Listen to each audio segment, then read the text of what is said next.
Hello and welcome to Wingin. And we are back again here with another tournament game. This one from the Akiki Apocalypse. So yeah, this is our second game from the best of 3 series we've been featuring here. Having won that first game, we just need another win here.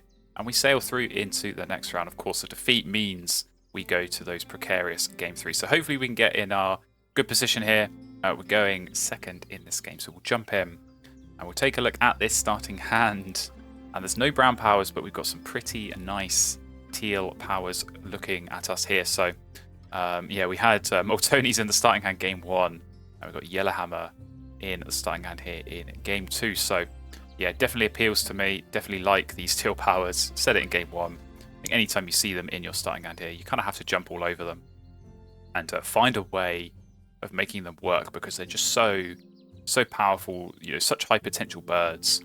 And yeah, I think with the common goldeneye as well here, this is a very nice combo. So yeah, being able to get eggs with the teal round end powers, being able to play additional birds with those eggs, really strong. And common goldeneye, I think, is a bird that definitely got a bit of a bad rap from some people, including myself, in the baseboards.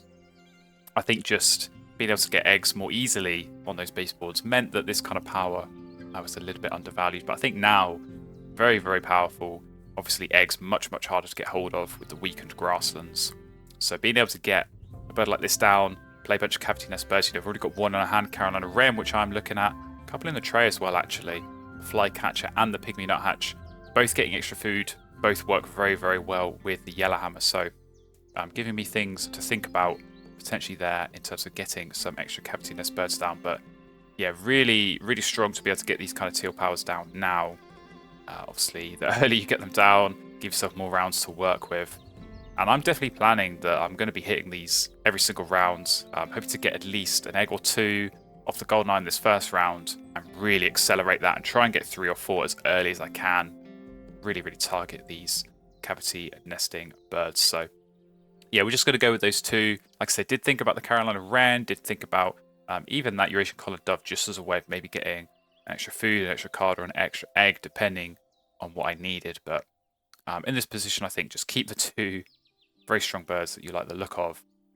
And we're up against Black-headed Gull again. So yeah, definitely very strong sense of deja vu here, I think, in this game. So we go with teal powers, and my opponent going with the Black-headed Gull. So yeah, these 2 games, I was definitely kind of, like I say, getting that sense of deja vu. I was almost thinking, are you kidding me, playing Black-headed Gull again against me? So yeah, was kind of planning on maybe not using the nectar, just playing the goldeneye with the fish and the worm, saving that nectar to help potentially with something like black woodpecker, or potentially, as I say, those other nice looking forest birds in the tray. But as soon as Black-headed Gull comes into the game, you got to get rid of your nectar instantly, because it's just going to get stolen otherwise. So luckily I was well practiced in my Black-headed Gull defense from game 1, so it was all very fresh in my mind. And yeah, these kind of things were sort of coming almost as second nature to me by this point. So keep this other food. If they steal a seed or a worm or a whatever it is I've got in my supply, they can do that, and I'll just replace it with a nectar. And as I say, hopefully be able to get some of those birds down, because I think those birds in the tray, they look pretty good to be able to get a bit more food. Of course, great crested flycatcher can be a bit temperamental, but as long as there's worms in the feeder, which there are right now, we put ourselves in a decent position. So the worm is stolen, but as I say, I'll be able to replace that with a nectar. Go and draw cards, and yeah, Benelli off the top of the deck. I'm not going to say no. Definitely glad I picked it up, because there was part of my mind that was saying just pick up those 2 forest birds, the nuthatch and the flycatcher, and sort of be happy with that. But yeah, I'll be happy with Benelli. My opponent, I think, is going to be happy with that common grackle. So definitely the recipe for a strong full tuck already coming their way. I think it's potentially, on the baseboards at least, potentially the best full tuck opening. That tuck and lay bird alongside a Black-headed Gull. And of course now, with me having just taken a nectar, they just go to steal it immediately back. So yeah, a bit unfortunate, but that is going to help them get down the grackle, I think.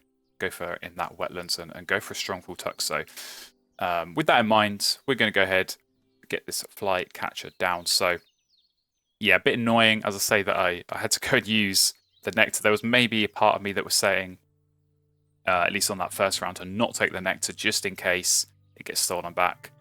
And there's no seeds, and we are going to need seeds for this Yellowhammer. So yeah, bit of thinking, bit of planning. Do still have 5 turns, luckily. So time is on our side for now to still make this Yellowhammer work, even if we have to take food 1 extra turn. That will, maybe still be okay. Maybe not be too big of a deal, especially if some of it gets stolen. Then we should be okay. But yeah, opponent going and doing double play of the forest, so they're clearly not that urgent on getting the grackle down. But getting a bit of a forest going, and with me revealing some nectar, I think they'll be pretty happy with that. But I'll take 1. I'm sort of okay with that. And yeah, if they don't take food here, I'll go and take food. Hopefully, get myself a nectar and a seed and a worm as well. And we're going to be set up pretty well. So yeah, 4 turns left. It's probably going to be Yellowhammer and eggs. Going to have to be 2 of them, obviously, to be able to use that power. Still not laid eggs. That gives me 2 spare turns, and I think those 2 spare turns are going to be drawing cards and taking food. So I'm still looking at those birds in the tray. Probably should be picking those up a little bit sooner than I have done here. Obviously, watching this back in hindsight, yeah, maybe could have grabbed those early. But if I had, I wouldn't be getting my hands on this Benelli's Eagle. So it's swings and roundabouts. But yeah, it's definitely something in my mind, thinking about which of those I can afford. I think Black Woodpecker is probably the better bird in some sense, but really, really bad synergy with the Great Crested Flycatcher. Of course, you reset the feeder, or if you can reset the feeder, you're gaining all the worms, and then there's no worms left for the Flycatcher. So definitely thinking more about Pygmy Nuthatch as an option. But yeah, even thinking here about forcing down the Yellowhammer. So again, in hindsight, I'm not even really sure why that's a consideration. Maybe I'm just trying to get rid of this nectar and stop my opponent from taking it. But at the same time, I'm thinking, if they're going to want to get this grackle down, you've got to lay eggs, you've got to play it. That gives me a little bit of time, a couple of turns to work with where I'm maybe not at risk of having my nectar stolen. And that's what led me to go and take food. Quite unfortunately, I think there are no worms on the reroll, so Flycatcher is going to miss. The good news is we're okay. We're okay to be able to still play everything we want. So yeah, Yellowhammer I can use, the 2 nectar, and then I've still got worm and a seed for the Nuthatch. Now, this is where things for me get a little bit surprising, because grackle goes down, but it goes down in the grass. So I'm not going full tuck. Maybe looking a little bit at this end around with the filled columns.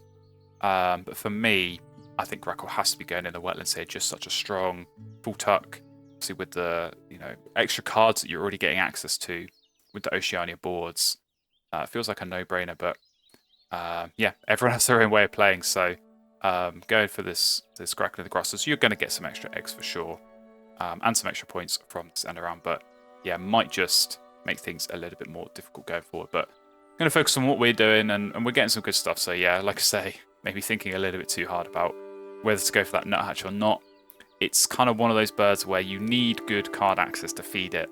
And that's what was putting me off, is that I don't actually have good card access. But I think just being able to get that down, of course, being the cavity nest, is going to help get myself an extra egg off the golden eye when I come around to using these teal powers. So yeah, eggs are going down. For me, Yellowhammer is going down. We're going to use those nectars and then have 1 final turn. So if my opponent wants to draw cards here, be my guest again, take my non-nectar, I'll replace it with a nectar and be very, very happy with that. But yeah, my plan's coming together, and we're going first in that second round. So we're really hoping, really praying that some good wetland birds come up, because we're going to need extra cards if we're playing this nuthatch. When we're going to play this Benelli later, we are going to want some extra birds for that. So Spotless Crate going down very, very early for a yellow game in power, but one we're going to have to bear in mind. My opponent is going to get some free eggs. Then we're going to get some free eggs now, and first of all, we get to play this nuthatch. So the beauty of these teal powers, you can activate them whichever order you want. We can use the Yellowhammer first, get the nuthatch down, and now we have 2 cavity nesting birds to use and get 2 eggs off the golden eye. So really, really nice, really happy with that. Tie the end of round, and yeah, we come here into round number 2. And that's definitely not the tray I was hoping for. Pretty awful. Maybe those forest birds would have been nice if I didn't already have some great ones down. So We are just going to gamble. We are just going to draw blind off the deck and hopefully get something good. Black-tuned hummingbird here is actually not too bad of an option. Obviously flexible, can go anywhere. We've got a rodent, so we can feed it that. And I'm also looking and thinking about this red-eyed vireo that we've got as a potential option, and potentially a double play in the forest with this Benellian. It's going to eat the berry that the black-tuned hummingbird gives me, so there's maybe some tempo to be gained there. And yeah, if I play this black-tuned hummingbird in the wetlands and draw cards, I can now discard eggs, start getting some extra cards as well. So yeah, I'm sort of already just off that one turn of drawing. It's crazy how in these sort of Yellowhammer games your mind can be made up, or your strategy can change just off one card draw. So I think if that hummingbird didn't come up, I'd be quite content to just keep digging, keep drawing, maybe even start throwing food. Of course, you can discard food, reset the tray, and see what else is going to come up and give you more options to work with. But yeah, I think, like I say, with the black-tuned hummingbird coming up, the cogs start turning in my head, and I start sort of planning out and thinking, okay, how can I really maximize off of this? For sure, when they go and steal a rat and give me a nectar, could have fed the rat to the hummingbird, but I can certainly feed a nectar to it and get some benefit off it there. So, like I say, can go anywhere. There's maybe a case to be made for any of the habitats, but with this end of round goal as well, as all the reasons I mentioned before, I think getting the hummingbird down here in the wetlands is a good play to go with. So yeah, plenty of turns left in this round, but I can already sort of see a world in which I do go and do, as early as it might be, that double play into the Benelli in the forest. So of course, if something else comes up, if another cheap forest bird comes up, maybe it's worth taking food first and then double play, especially if it's a brown power that I'm going to get more benefit off throughout the rest of the game. Then it will be something for me to consider. But yeah, 5 turns left. I know I'm going to be taking food at some point, going to be laying eggs at some point. I'm going to be drawing cards and playing birds, so I actually still have a spare turn.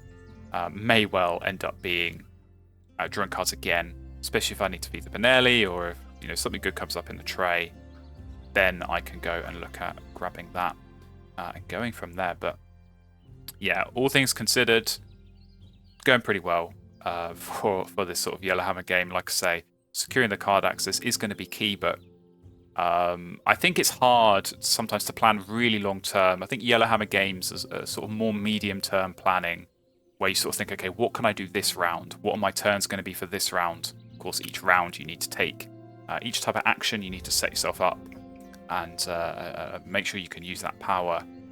And sometimes there's longer term planning. Like I say, if you pick up something like a Benelli, you could think about playing that later in the game.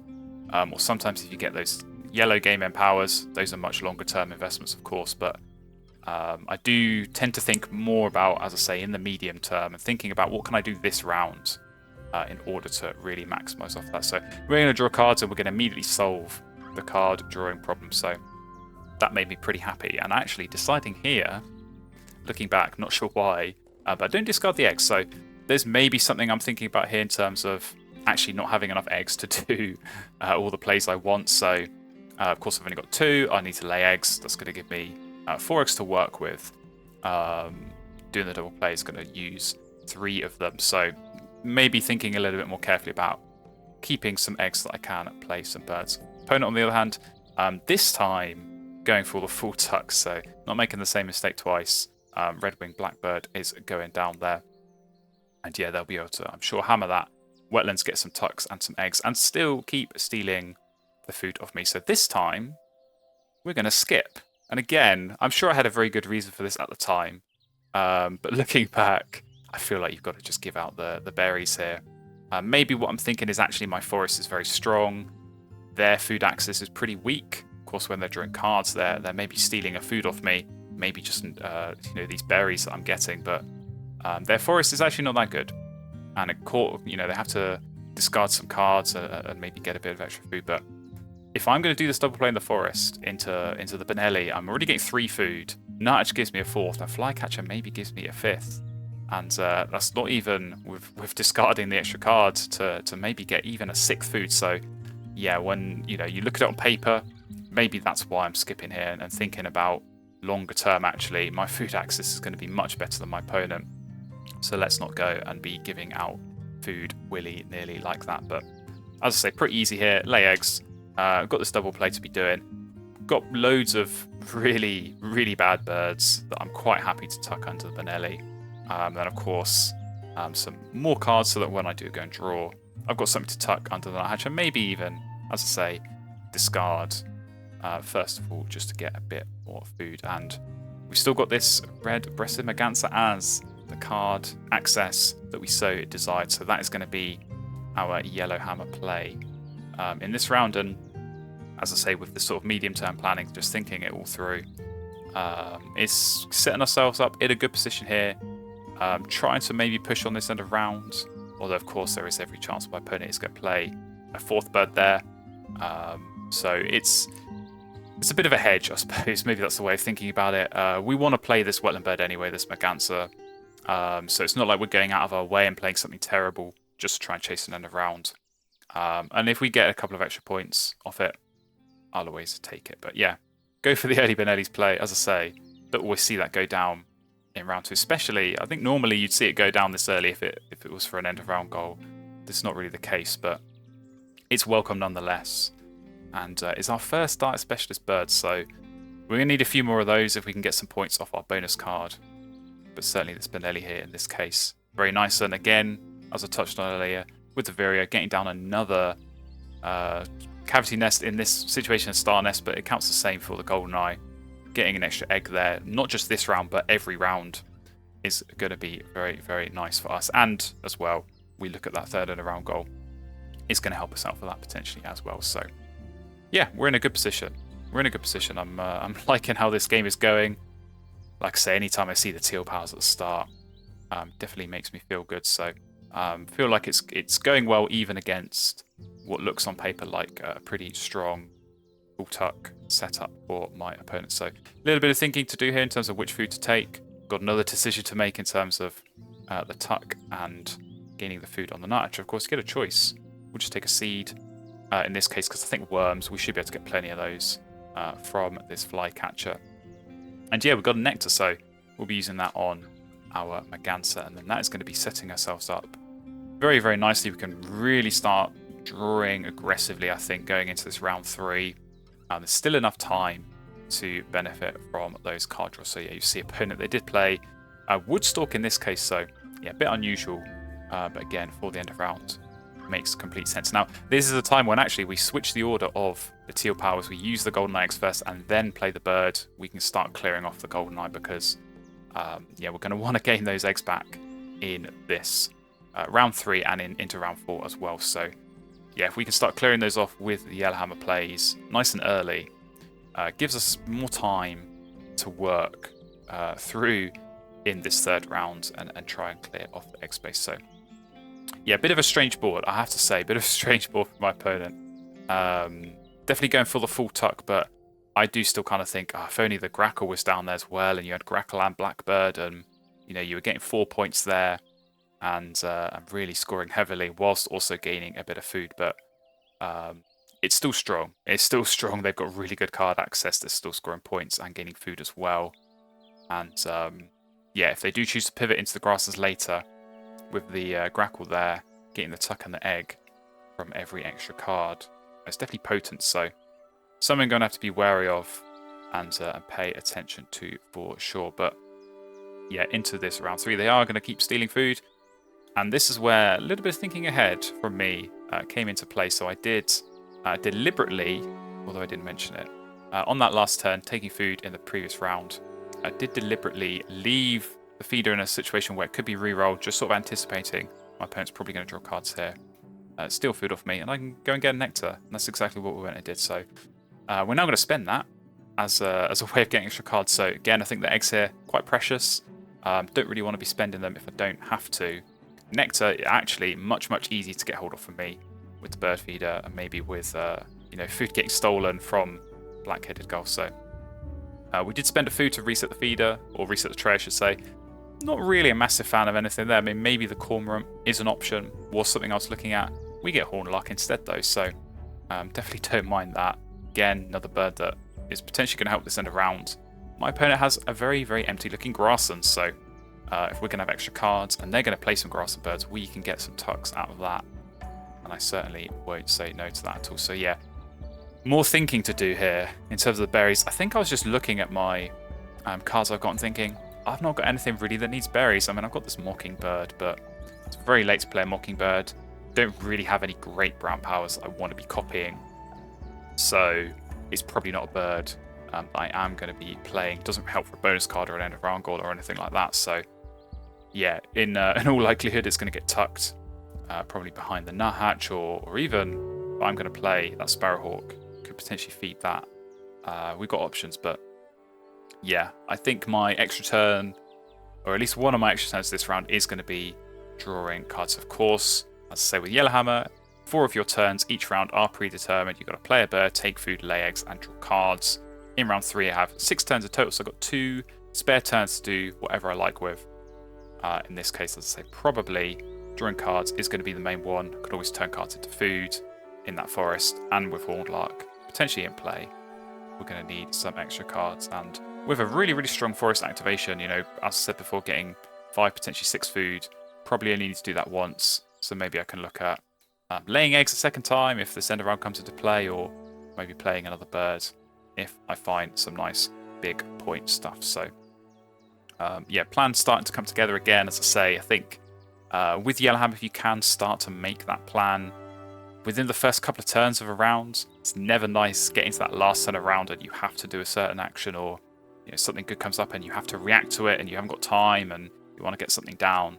It's nice to have a plan early, start working towards that.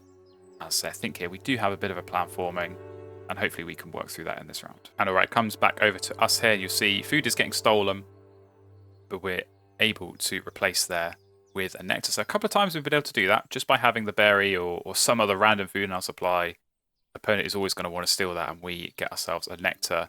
Not only that, but we get to go take food and we get to re-roll and get even more nectar. So yeah, nectar's good for a couple of reasons, of course. Not just being able to have flexibility on what food you need, but also being able to potentially challenge on these nectar races. Definitely something I am hoping to be able to do.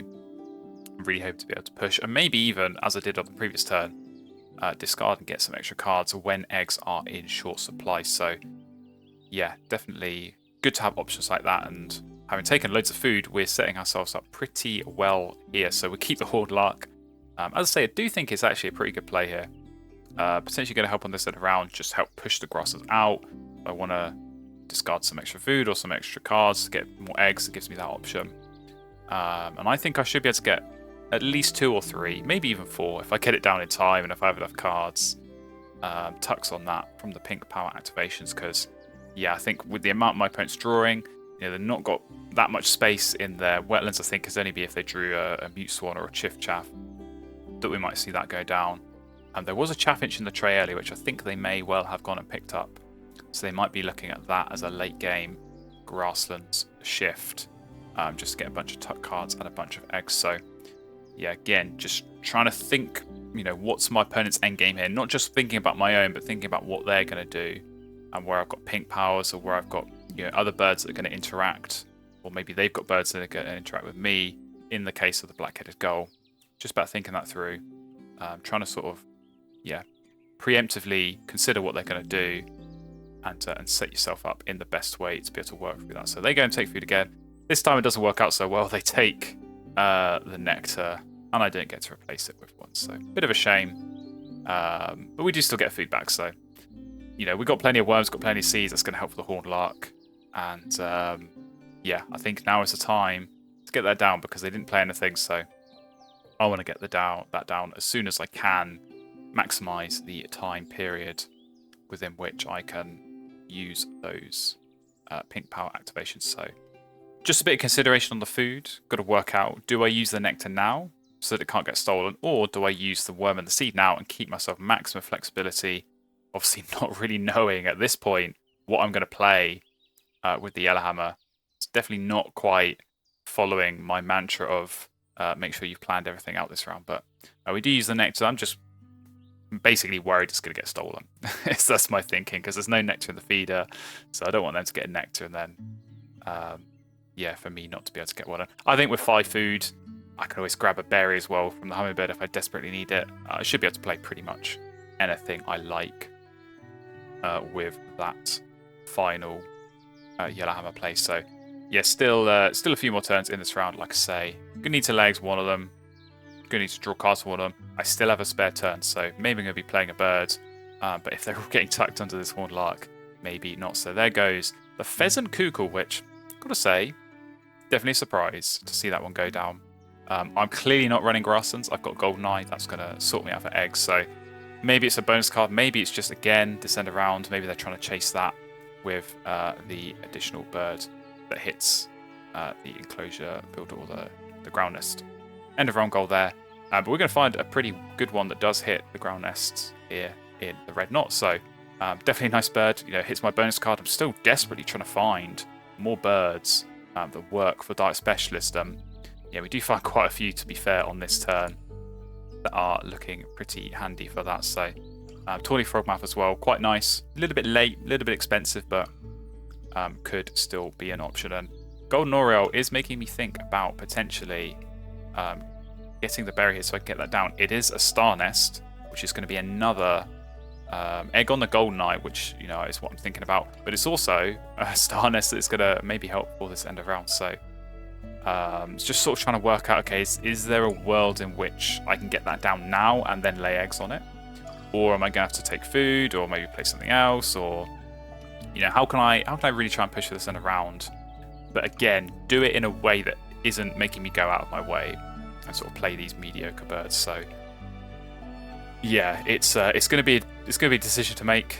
Obviously, they've now got that cuckoo, so as soon as I lay eggs, I am going to be giving them one on the ground nest. But we take the berry here. I think it's a position where I just need to give myself options. Need to give myself the chance at least to be able to play that. But got to say, Bobolink coming up in the trade definitely catches my eye as well.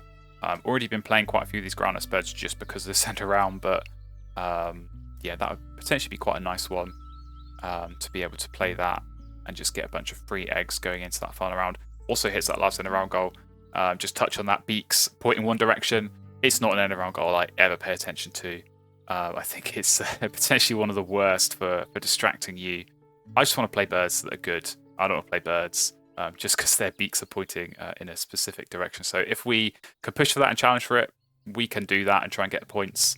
If not, it's not the end of the world. So we'll see. Definitely thinking, though, my opponent, they could easily go and pick up that Bobolink as well. They've got loads of ground nest spaces and could definitely benefit from that kind of power, especially just to play it now and get loads of eggs down for the end of round. So we'll see. They have the option. They got the first opportunity to go and pick it up. And indeed, they do go ahead and do that. And I think it might have been another nectar stolen off me. So yeah, not going quite so well. The plan was working earlier, the defense against the black-headed gull, but not really worked so well here.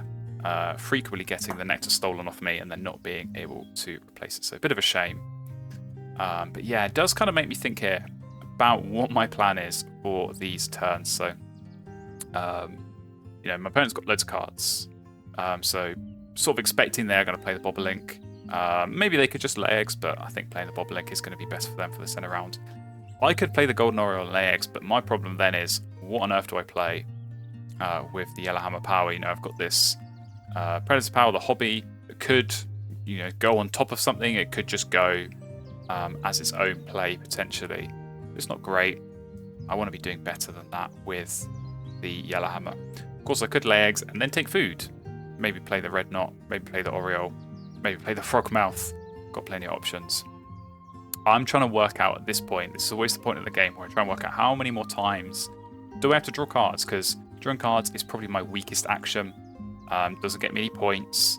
And, now I've played the Benelli, I don't have loads of extra ways of using too many extra cards. Of course, by taking food, which it looks like I might be doing here, I can always throw or tuck the extra cards to get a bit more food. If I have to lay eggs, I can maybe throw some of those to go and get a few more eggs. But yeah, I'm always trying to minimize the number of turns I have to go and draw cards. And in this case, we're going to go and take food. So yeah, I think just having some of these expensive birds, I know I'm going to want to play them next round. So even if I have a bit of extra food, you know, grab loads and loads of worms now. That's going to help play the red knot later.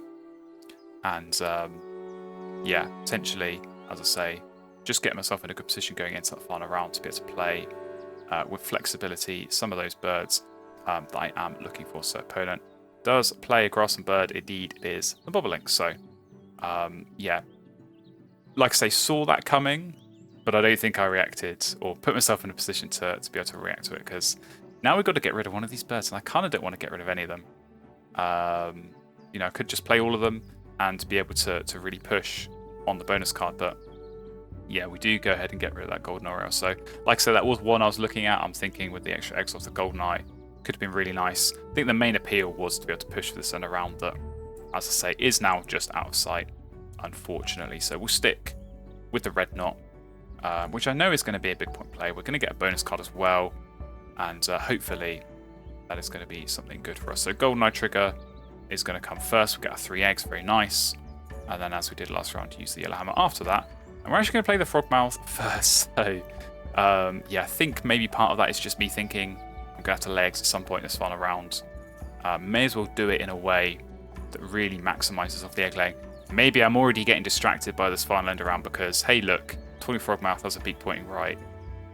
So yeah, maybe there's something to that as well. And we're just sort of looking ahead and trying, at least at this point, to maximise off that. But we come into this final round. I did think about playing the red knot here, but actually, we're going to go ahead and draw cards. We're going to find some pretty nice, big point, 3 food cost birds. So yeah, we'll get the flycatcher, but we've still got this great horned owl in the tray, which I am looking at. We're just going to keep drawing and drawing. Franklin Skull's going to come up, probably a bit late for you at this point, but certainly these other birds that I'm picking up are very, very nice. And now I've got to think again, do I take this berry if I'm going to maybe play this flycatcher as an option? Nice big point bird, does need a berry. Could get me another worm if I'm going to lay eggs. So yeah, like I say, process of going back and forth. I just think here, my forest is so strong. Again, just come back to this point of being able to get 6 food whenever I want. We'll be able to go ahead and get whatever food we want, but I changed my mind. I came back and do take the berry, so yeah. Trying to remember what I did here. Not always easy, given how long ago some of these games were played, but yeah, I can see both sides there. I think definitely at this point, I'm thinking the best play might be to play that flycatcher, you know, big points. I think the beak is pointing right if we want to get distracted by that. We've also got net to consider, so at the moment we're winning the forest, but we're only winning by 1, and yeah, it's definitely a precarious position, so we might have to play something like the Great Horned Owl up there. For now, though, we are just going to go ahead and take food. So, yeah, pretty easy. Grab as much food as I can, grab as much nectar as I can, keep the big point birds, throw anything else for food or tuck it for food. Just get as much food as I can and just, yeah, pretty loaded on food right now. Probably to the point where I can actually think about playing 2 birds this round. So, again, you know, out of 5 turns, 4 of them are predetermined. I have a spare turn this round. Probably going to be playing a bird, and hopefully a nice big point one of that. So we only need to play 2 of these for this bonus card Diet Specialist. But yeah, if I can play all 3, and score lots of points, you know, playing these birds is going to be my strongest point scoring turn. So definitely something for me to consider. But yeah, opponent going to take a food. So they did play the chaffinch. I thought that might have gone in the grasslands, but it's gone in the forest now, and maybe now this is their opportunity to get some extra nectar, just get a bit more food, and turn all those cards they were drawing earlier into points. So it certainly seems like that is what they are doing. And yeah, we got to pay attention. We got to think about this nectar. I think they will want to play something in the forest to at least qualify for that, but it's looking mighty close in the grasslands and in the wetlands as well. So we've got to kind of stay on our toes and try and react where we can, but with only 2 nectar ourselves, trying to work out the best habitat to spend those in. Not always easy, but we're going to save them for now. We're going to play this red knot. I want to see the bonus card. Maybe that determines what I want to play. In this case, Breeding Manager, not the bonus card I want to see. So we're just going to draw 3 cards blind off the top of the deck. And hello, hello, Blythe's Hornbill. What a lovely bird that is to come up at this point in the game. So, yeah, very nice big point bird. And works so well here with the common golden eye. Amazing synergy. So being able to discard all of the eggs off a cavity nesting bird and turn those each egg into 2 tuck cards. We can use this golden eye at the end of the round, get the 4 eggs on there, or 3 eggs, but we're going to hopefully lay 1 on there when we do lay eggs. Then use the yellow ham to play the hornbill, clear all those eggs off, turn them all into tuck cards. Going to be a very, very nice combo indeed. So, yeah, not the bonus card I was hoping for, but I think made up for it in the fact that we did draw a better option to go in this forest in the hornbill. So, yeah, just the 2 turns left here. I think it's straightforward. It's going to be playing that Scissortail Flycatcher in the grasslands. We then lay eggs. We can, of course, throw a food or a card, get an extra egg. Maybe see if this Frogmouth is going to hit on its only activation. And, yeah, then come through into the teal powers. And as I say, very, very nice teal combo is going to be coming up for us there. And all right, onto our penultimate turn. Opponent playing Eurasian Green Woodpecker, which does actually count double for this end around, so something to think about, something maybe to pay attention to.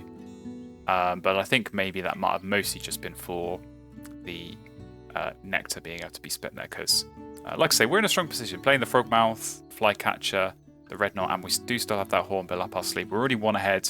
We should be able to cement our position pretty safely there.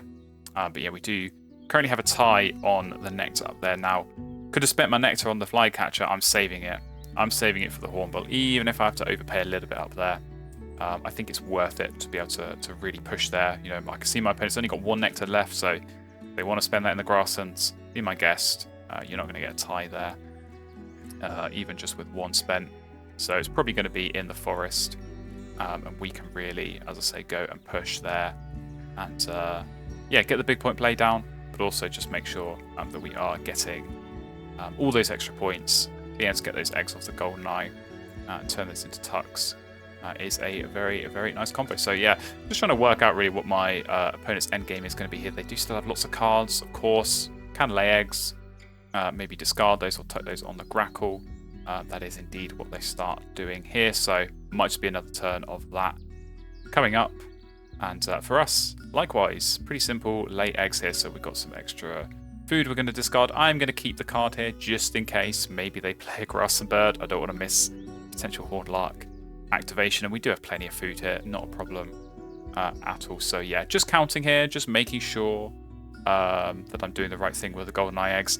I actually think here, if I had maybe a couple more eggs elsewhere, I could have been able to do this a bit better. I could have been able to play the hornbill first, clear all the eggs off the golden eye, and then with the hornbill down, use the golden eye to get an extra egg back. Unfortunately, as I said, it's just 1 egg short here to be able to do that. So yeah, not quite possible to squeeze that extra point out. To be honest though, it might just end up being the same, because I think you're either skipping a tuck on the hornbill or you're getting an extra egg off the golden eye by playing the hornbill first. So I want to see the extra tucks off the hornbill. That's my personal choice. So that's the way I'm going to do things here. And yeah, having laid the eggs, yellow hammer activation is going to come up. But we'll be able to get the eggs on our golden eye first, and then, as I say, clear them off. And yeah, even if my opponent does play another bird here and try and tie this end around, we're going to be able to win it easily, getting hornbill down up there in the forest. So we've not done too well on these end around goals. My opponent, I think, I say, maybe going out their way a little bit here, maybe chasing the end around goals, but it has paid off and they have got a lot of points there. But yeah, just for us, by sheer fortune of you know, having happened to play more birds with a beak pointing in a particular direction, we are definitely looking in a good position here. And strange board is kind of what comes to mind when I look back at this strange board. Maybe the Frogmouth is the one that shouldn't have gone down. I think everything else had its place though, and definitely pulled together into a nice place. So Little Penguin does go down. They do tie the end around goal, but as I say, it's all for nothing here because we've got a very nice hornbill play coming up. So Golden Eye eggs come in. We can then clear those off here with the Blood's Hornbill, and yeah, get ourselves 4 eggs, turning into 8 tucks. Very, very nice big point play that wins us the end of round goal. But not only that, it's going to win us this nectar race in the forest as well. So last thing to be settled here is that game end power, that Spotless Crake that went down super early on. They are at least going to get 5 eggs out of that, so definitely helpful. But as I said, winning that nectar in the forest was very, very nice for us. Winning the grasslands as well, so even though we lost in the wetlands, I think whenever you're winning 2 out of 3, you can be pretty happy with that. So yeah, we come here into the scores, and I definitely felt more confident with this one than in game 1. I think just playing lots of big point birds definitely helped. So we do build a bit of a lead there. 61 bird points is strong. Not so great on the bonus cards. Opponent does bring it back a little bit. And like I said, on the end around goals, they were definitely stronger there. Eggs, bit of a mixed bag. We had some, but then they went off the hornbill. So it's quite close. And I know my opponent has a lot of tuck cards, but courtesy of the hornbill, we do as well. And winning the nectar gets us over the line there. It's 113 to 100. And we're through into that next round. So, yeah, as I said, definitely a bit of an unusual game. Definitely a bit of a strange board looking back on it. Some of the plays, early Benellis. Horned Lark did its job, got a couple of tucks. And yeah, maybe just a missed opportunity off the red knot bonus card. My opponent definitely had some nice ones there. Ecologist, Bird Bander.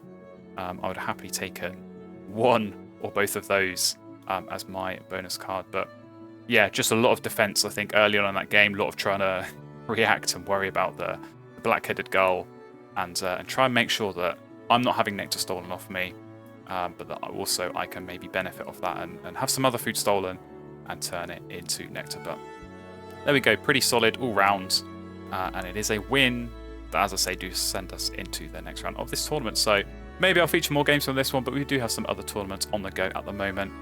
So if you want to see the games from those, make sure you're sticking around on this channel. Make sure you're subscribed and got your notifications on so that you do get those notifications coming through on those future video releases.